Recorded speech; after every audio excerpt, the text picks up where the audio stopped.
बिस्मिल्लाहिर्रहमानिर्रहीम। आज इमरान खान साहब के मुख्तलिफ केसेस की समाअत है। साइफर केस की समाअत अडयाला जेल में है जी। इद्दत के दौरान निकाह का केस जो जुडिशल कम्प्लेक्स के अंदर लगा हुआ है। नंबर 3, 4 दिसंबर के ऑर्डर को इस्लामाबाद हाई कोर्ट में चैलेंज किया गया था, उसकी समाअत है। 4 दिसंबर साइफर केस के अंदर जब कॉपियां तकसीम की गई थी, उस ऑर्डर को हमने चैलेंज किया था, तो उसकी समाअत है। नंबर 4, नैब तोशाखाना केस, जिसमें इमरान खान साहब की जमानत की दरखास्त जो है वो खारिज कर दी गई थी, तो उसमें आज रिमांड कंटेस्ट होगा। तो साइफर की बात करूं तो ये किसी तरह से ओपन ट्रायल नहीं है।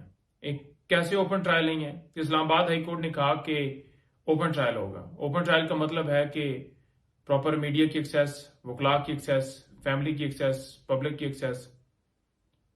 तो ना सहाफियों की प्रॉपर एक्सेस है, क्योंकि पहले तो पिक एंड चूज किया जाता है और फिर उनको बहुत दूर जहां पर अदालत लगी हुई है वहां से बिठाया जाता है, जहां पर उनकी आवाज जो है वो जा ही नहीं सकती। कोई भी प्रोसीडिंग हो रही थी कल भी, तो कोई उन तक कार्रवाई नहीं जा रही थी। कि ओपन का मतलब तो ये है ना कि तमाम लोग सुने।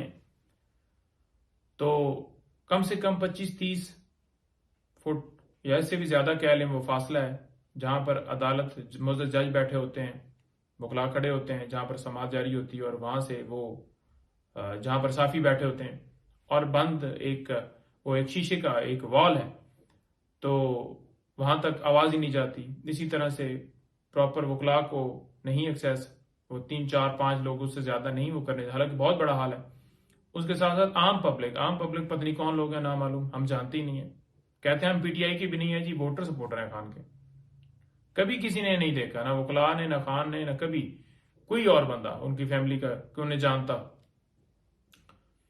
इसी तरह जो एक कल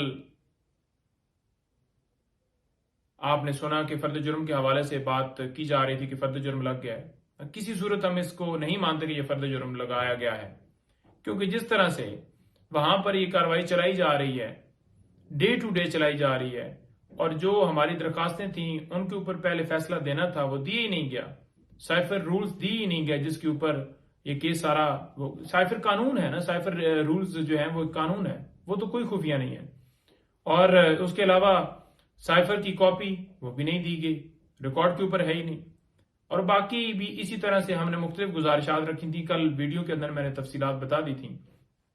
और अदालत के अंदर जब कार्रवाई खत्म हुई तो हमें नहीं पता था कि कार्रवाई क्या हुई है। हम पूछ रहे थे कि क्या ऑर्डर हुआ है जी, कहते हैं जी ऑर्डर देख लीजिएगा। बाद में पता चला जी कि फर्द जुर्म लग गई है।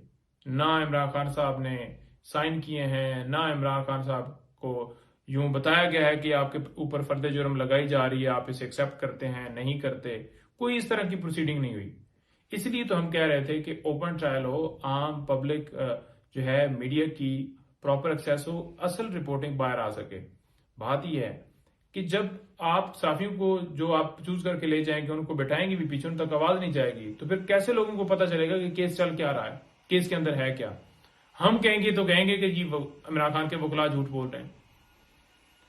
तो बदनीति ये है जेल के अंदर करने की कि लोगों को पता ना चले और बंद कमरे के अंदर ही सजा सुना दी जाए। जिस तरह हंगामी बुनियादों के ऊपर तोशाखाना केस चलाया गया, उसी तरह से ये केस चलाया जा रहा है। और इसी तरह दूसरा केस जो मैंने आपके सामने गुजारिश की कि इद्दत के दौरान निकाह वाला केस, झूठा केस, बोगस केस। पहले मुफ्ती सईद को प्लांट किया गया, फिर खावर मानिका के ऊपर मुकदमात बनाकर उठाकर उन्हें सामने लाया गया। ओन चौधरी और दूसरे तीसरे, क्या वैल्यू इन लोगों की। आपको पता ही है कि वो इमरान खान के खिलाफ हैं, तो उन्होंने तो डेफिनेटली आना है। और तीसरे नंबर पर जो नैब, वो आपको बताया तोशाखाना केस, तो ये तो केसेस ऐसे हैं ना कि एक इलेक्शन कमीशन के अंदर जो आपको पता है कि खान साहब को वो इलेक्शन कमीशन ने ऑर्डर किया था, कंप्लेंट फाइल हुई थी, सजा हो गई थी और सजा सस्पेंड हो गई। वहां है जी एक एफआईआर दर्ज की हुई है, और यहां पर भी एक कार्रवाई नैब के अंदर की गई, जिसमें खान साहब की जमानत हमने ली हुई थी और वो खारिज कर दी है। तो लिहाजा जो केसेस हैं वो आपको यूं ही नजर आएंगे।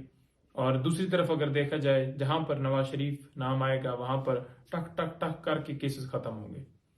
तो कौन जानती है कि इमरान खान साहब सच्चे लीडर हैं और कौम को पता है कि कोई उनका कसूर नहीं है, सिर्फ और सिर्फ एब्सोल्युटली नॉट कहने के ऊपर, डट के खड़े होने के ऊपर